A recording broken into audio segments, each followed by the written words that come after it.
Congratulations to Cliff and Texas Tech for getting the victory here. Was challenging for them through 2.5 quarters to have enough fight and will to them to be able to make enough plays to be able to win the game at the end. Obviously, we didn't have that. We started feeling pretty good about ourselves mid-third when it was 27-13, and the game wasn't over, and we refused to make a play on offense, defense, or special teams in the last quarter and a half. We refused to coach well enough to be able to win the game, and obviously that will get addressed. Questions? Offensively, what did go wrong those last quarter and a half? I don't know. They probably played harder than we did, probably called better plays. We called the same plays in the last quarter and a half than we did in the first 2.5 quarters. First quarter was bad. Fourth quarter was awful. For 2 quarters, it started resembling offensive football. That needs to be, it's what it needs to look like.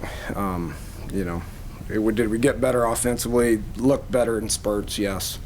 But when you're in the game with 5 3-and-outs, I think everybody would agree it's as bad as it can possibly get offensively. And obviously the most crucial time of the game.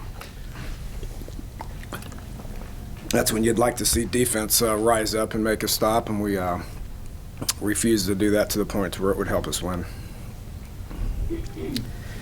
Talk about Amaro and what he was able to do. Obviously it was a focal point for you guys heading into the week. Can't cover him. Even when you cover him, he still makes plays. He's a great player. For the most part of his 9 catches, we were able to get him down, but a couple times we were not able to get him down, and he's going to make you pay. He's a great player. They got a good plan as far as getting him involved. Even when you cover him, he's still open. He's just so big, skilled. Dana, when you got here, you talked about the defense and getting them in shape for the Big 12. What about the offense? Do you feel like they might have tired out at the end there? Our tempo is the best it's been all year. Are we used to doing that? No. Did I feel like that affected us? I don't. I don't.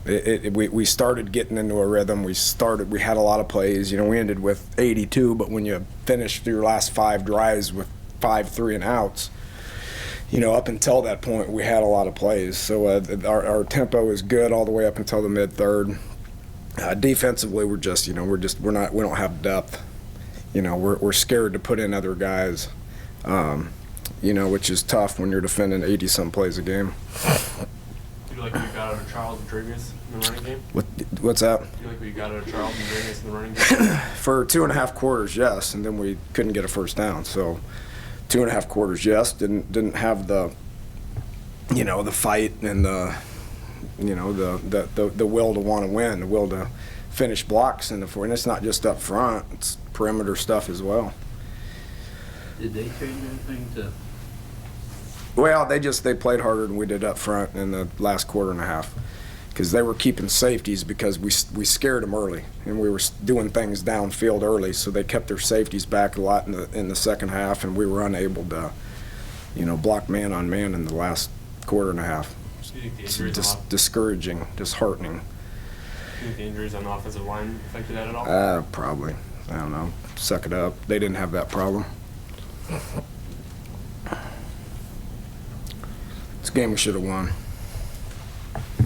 And in the first quarter, you didn't go for the 40-yard field goal. Yeah, I regretted that. I did regret that, Bob. We were moving the ball, and then the penalties just kept backing us up. Whether you agree with them, whether you don't, you got to keep playing, and we did. So we were moving the ball, so I felt good about where we're at offensively. It was about a 48, 49-yard field goal. I do regret that decision. I should have kicked it. What was my thinking at that point was I just felt good about moving the ball, and I just saw them take it right down and score 2 times in a row. So I figured the touchdowns were going to be, important. We should have kicked the field goal, but the reasoning I didn't is that is 4th and 2 or whatever it was, and we were moving the ball okay. So I felt good about going for it. It was not the correct decision. Your thoughts on Clint?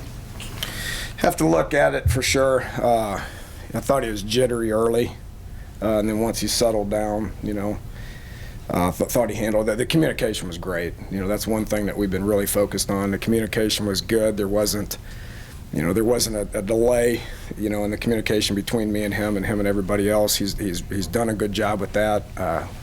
The play calling I thought was fine. I thought he was, operating okay. Had some drops. Still, I don't know what he completed. Better than what he's been doing. We'll continue to get better. I'm sorry. They said in the press box he was a game-time decision. Was that health reasons, or was he saying that even? No, just him and Paul had been splitting the reps, and I just kind of wanted to see how it went. All through the, not the first couple of drives, but the drives after that, we were moving the ball and scoring a little bit, so I felt pretty good about it. Aside from X's and O's, it sounds like you're more disappointed with the effort. Is that Not the effort. Not the effort. And I told him that down there. Not the effort. The effort was fine. The will to win was not there. And you could see it on the sidelines. Fourth quarter, and our crowd was great when we gave them reasons to be. When we gave them reasons to be great, our crowd was great. The second quarter, third quarter, it was tremendous. Fourth quarter, when we're up 13 points, we didn't have the will to knock them out, and that's disappointing. And they had the will to want to win a little bit more than we did, and that starts with me.